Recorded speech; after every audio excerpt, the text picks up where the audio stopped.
Ya, kita lanjutkan lagi videonya.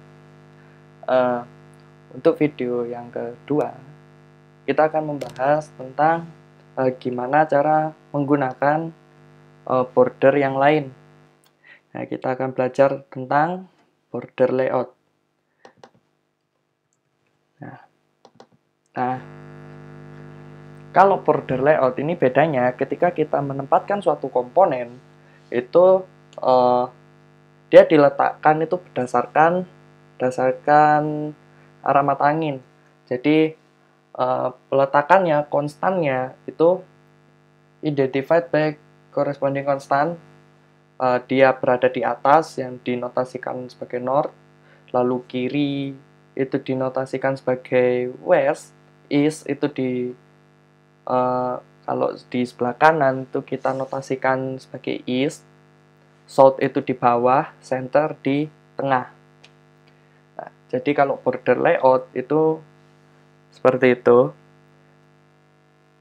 Secara default, kalau misalkan kita tidak mendefinisikan peletakannya di mana sama Java, ini nanti akan dianggap default layoutnya, penempatannya, dia akan diletakkan di center. Nah, jadi kita bisa coba di sini, coba border layout. Nah, set layoutnya kita ganti nih. Yang tadi awalnya kita belajar tentang flow layout, jadi kita di sini akan belajar border layout. Jadi set layoutnya kita ganti dengan border layout. Nah, border layout. Lalu kita bisa compile.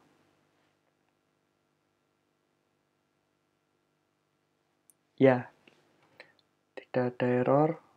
Kita ganti ini, coba border layout.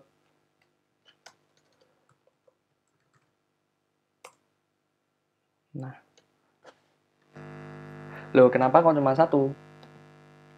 Nah, karena secara defaultnya button-button ini nanti diletakkan di tengah. Jadi misalkan pertama BTN1 ini diletakkan di tengah, BTN2 diletakkan di tengah, 3 di tengah, 4 di tengah, 5 di tengah. Nah, jadi yang kelihatan cuma button yang 5. Karena yaitu tadi terjadi penumpukan di situ.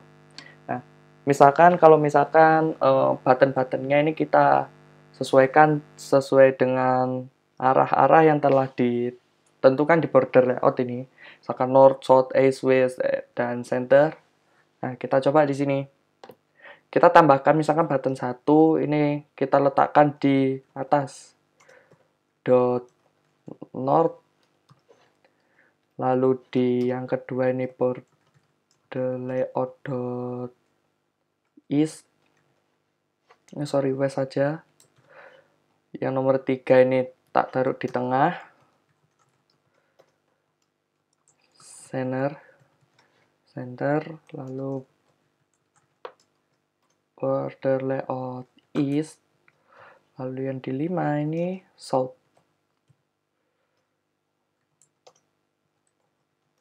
Nah, kita bisa di compile di sini.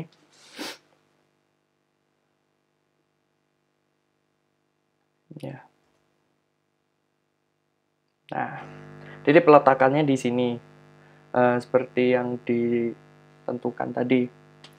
Nah, ketika yang button 1 ini kita letakkan di north, jadi posisi button yang ini berada di atas, lalu yang button nomor 2 ini saya taruh di west, berarti di sebelah kiri, 3 ini nanti yang di tengah, center, yang button nomor 4 dia east, berarti di kiri, 5 di bawah. Kalau border layout memang konsep dasarnya ya seperti itu. Nah, waktu yang kita tahu kalau kita belajar layout, kita pakai layout manager. Nah, jadi ketika kita resize, ini nanti komponen-komponennya ini nanti akan menyesuaikan ukurannya. Nah, kalau misalkan komponen yang ini saya kecilkan ke kiri, nah yang berpengaruh yang mana ini komponennya? Yang berpengaruh yang nomor 1, 3, sama 5. Nah, kalau misalkan tak kecilkan di atas, jadi yang berpengaruh ini 2, 3, 4, 5 sama. Kalau misalkan seperti ini, yang berpengaruh 2 ke 5 buttonnya. Panjangnya berbeda-beda, tergantung kita merisetnya seperti apa. Jadi kalau kita belajar layout, itu memang komponennya secara otomatis akan menyesuaikan ukurannya ketika di resize.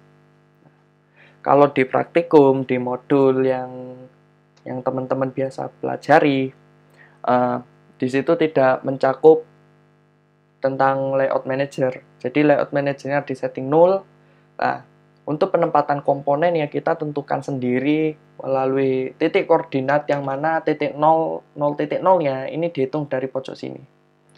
Nah, jadi untuk pemrograman GUI yang semacam itu memang sangat menyita waktu karena teman-teman harus menyesuaikan posisinya itu secara manual dan itu sangat tidak efisien sekali.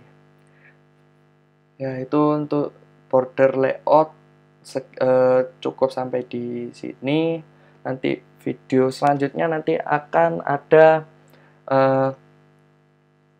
implementasi dari kedua-duanya. Nanti kita akan membuat suatu text editor sederhana yang ya semacam notepad tapi sederhana sekali, yang mana mengimplementasikan dua layout manager ini.